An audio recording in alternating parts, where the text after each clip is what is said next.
Maaga pala ako gumising ngayon guys dahil maaga kaming babiyahe papunta doon sa Binangonan Rizal dahil nga kailangan namin makapag-start ng at least 7 AM ng umaga kasi nga napakainit talaga ng panahon ngayon.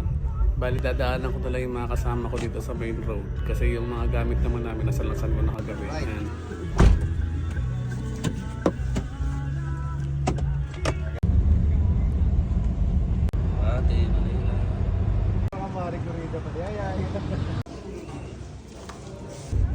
Oras, tanay, Quezon.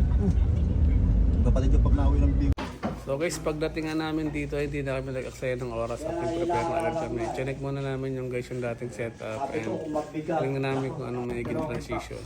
So yan guys yung mga tools, napakadami naming tools. Hindi, dito yung sa And para mas mabilis yung galawan. Kasi guys, pagka wala kang tools, kulang-kulang tools mo, mas magpapatagal pa yun sa mga gagawin natin. And especially guys, itong puro barena to halos, kailangan talaga mga wires ginagamit nyo dito para maka-minimize na kayo ng time. So andito pala kami guys sa taas, ito yung dating setup ni client. And dadagdagan na lang namin ng ilang piraso pang solar panel para magiging hybrid system na yung kanyang solar na kakabit sa kanila.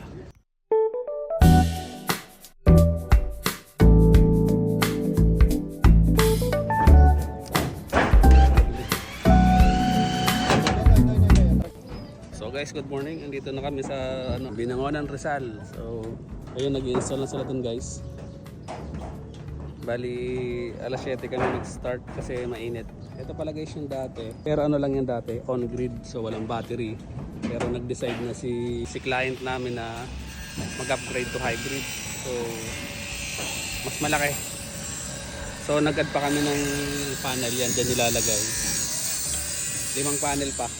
So, hybrid na siya, may baterya na siya. Yun guys, pagka yung magpapakabit kayo, dapat sa una pa lang, i-decide nyo na kung in the future gusto nyo mag-hybrid. Kasi kagaya nito guys, parang nadoblehan sila ng gastos kasi maliit yung nakalagay na on-grid na inverter. So ayun, ngayon gusto nyo mag-hybrid, kaso hindi naman natin pwedeng gamitin yung on-grid na inverter. So papalitan natin yun.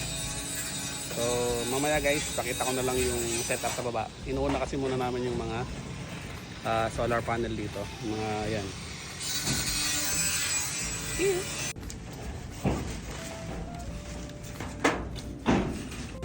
Problema lang namin guys ay biglang umulan dito, pero hindi naman ganun kalakas. Pero syempre dahil kailangan natin kumita ng salapi at alipin tayo ng salapi, wala yan, wala yung ulan-ulan na yan. Ulan ka lang, marami kaming bayarin. Yan kung nakikita nyo guys, meron kaming professional photographer dyan. So siya talaga yung pinaka-photographer namin. Ako, yung upload ko na to, wala to, bara-bara lang to. Pero yung kanya guys, abangan nyo yung sa page namin dahil makikita nyo yung gaano kalupit yung nag-video namin. And ito pala guys, sinatanggal na yung existing. And after nyan, kakasa na rin yung solar panel sa taas. So simultaneous yung gawa guys, may nagagawa sa taas and meron ding nagpe-prepare dito sa baba. So yung pag-akit namin guys ng solar panel, so mano-mano lang siya. Kailangan lang talaga ng matinding ingat sa pag-akit nito guys. So sa mga punto na to, wala na akong masabi. Panoorin nyo na lang yung mga susunod na kaganapan at mga pangyayari habang kami ay nagkakabit ng solar panel. Music, pasok!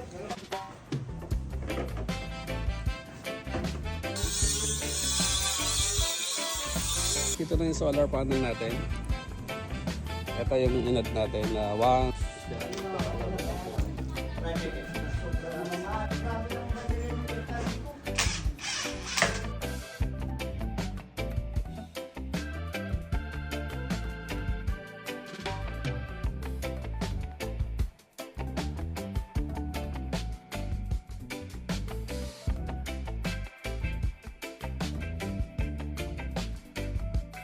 Ay, guru mo lang po aga-aga si photographer si YouTube bago araw-araw.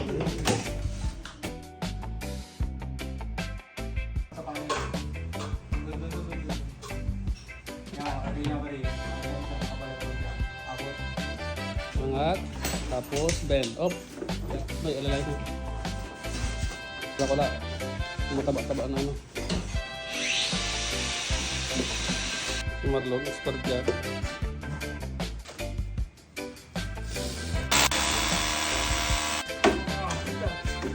Ay,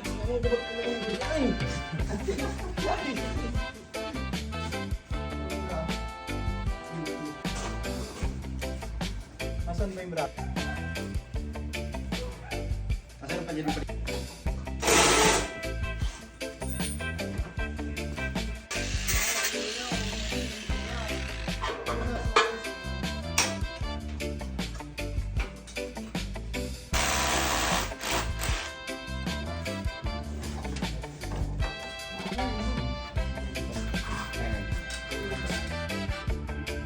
Grounding.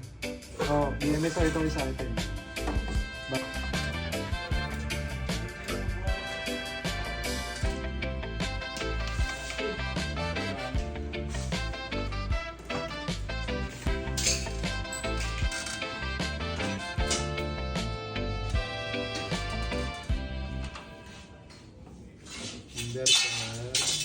Wala ko. Normal. Tanong mo yung grade.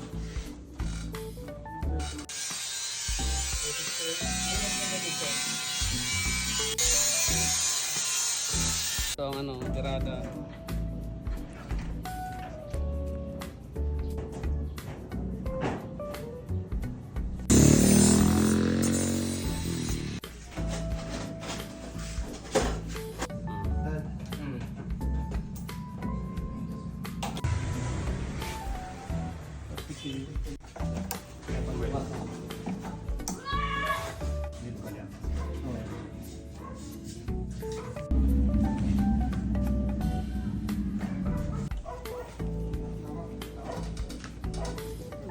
Iba rin sa vlog ko, bro. Dapat na 5S ka. Detailed address. 1.5.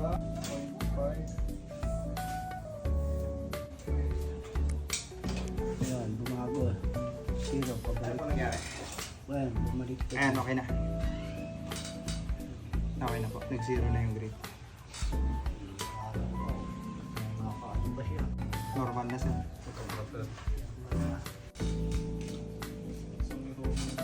Aray, brown notes.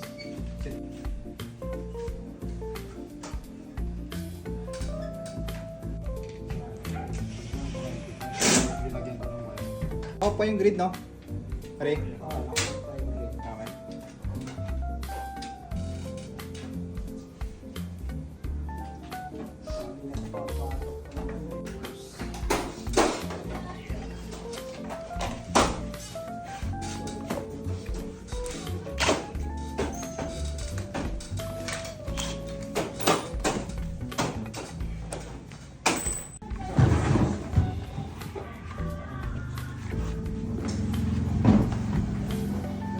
Binak upload ko yung battery.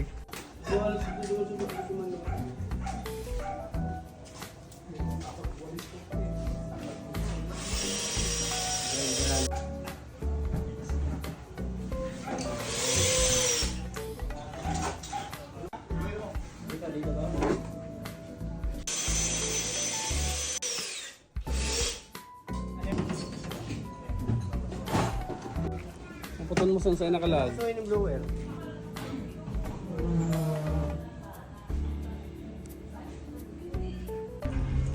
So guys, malapit na ako sa bahay. Nandito na kami sa ano, sa subdivision. I-drop ko na rin yung mga kasama ko sa kabilang bahay. So time check is 12 PM. So yun, umalis kami ng 5 AM, nakauwi ng 10 PM. So ilang oras yun? 6, 7, 8, 9, 10. So yun, basta yun. Yun yung oras ng ano namin, biyahe tsaka yung installation. So thank the Lord, nakauwi ng maligtas kami. At yun, see you sa other adventure ng pag-solar natin.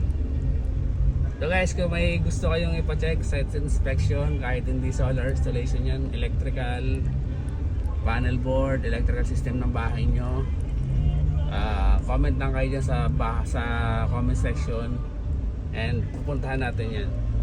Bye!